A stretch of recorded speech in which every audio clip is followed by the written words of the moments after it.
I didn't bring any special presentations this time because I figured so many of you have been to these shows, you've heard all of my stories, but amazingly, there's an awful lot of people who haven't. So I want to bring everybody up to date on what's happened since the last show with the Back to the Future Delorean that was in the process of being restored to the A car from all three movies.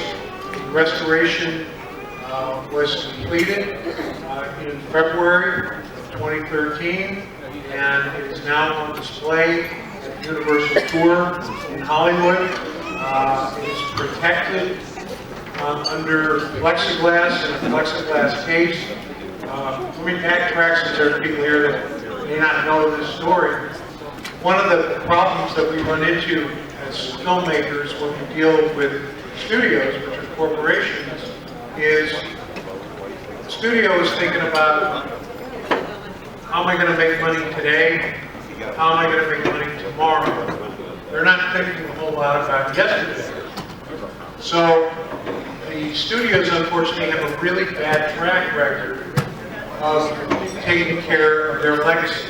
Just behind some velvet ropes, people could get their picture taken next to it, that's fine. Some people thought, hey, you know what, there's all this stuff on the back, maybe I can take a little souvenir.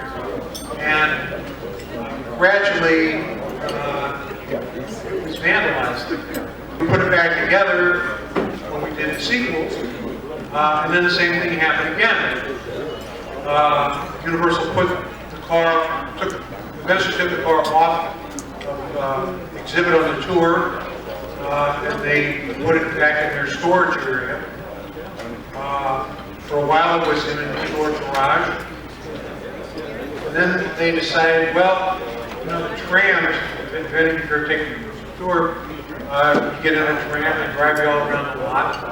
Here's where they shot this, here's where they shot that. And they drive down where there's a bunch of open porting shares with picture vehicles in it. They say, and there is this car, and there's that car, there's a Back to the Future car. So it's sitting out there in elements.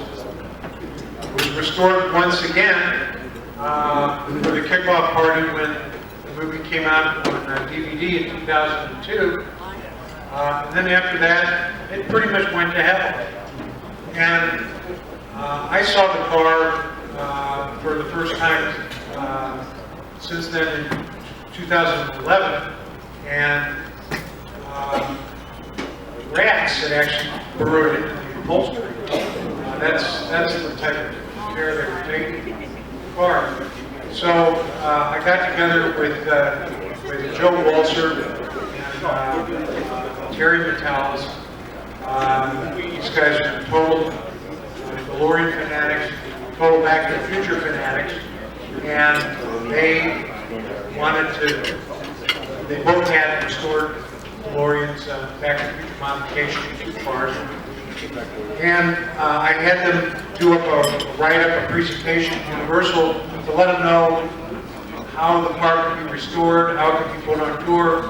And then I did the really smart thing, which was I told the guys at Universal, because it was a pretty sizable moment. I said, if you guys don't want to pay for this, the Smithsonian take this car, or the Peterson Car Museum in LA will take this car, or the Reno Car Museum will take this car. And of course, you know, humiliation and shame works really well. So,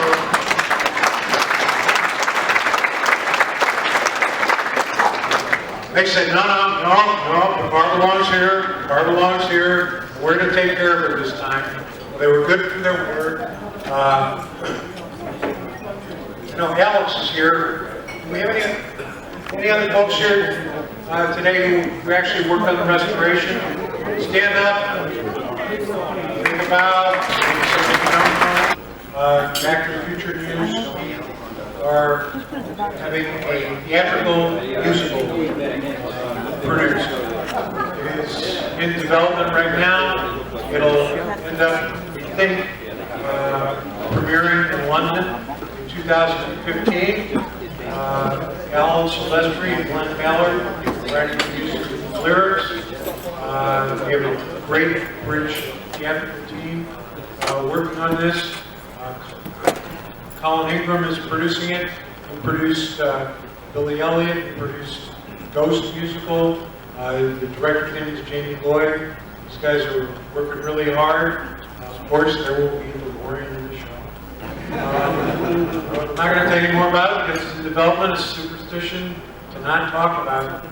You don't talk about what you're doing until it's ready. But anyway, that is happening. You want to move along here? Okay.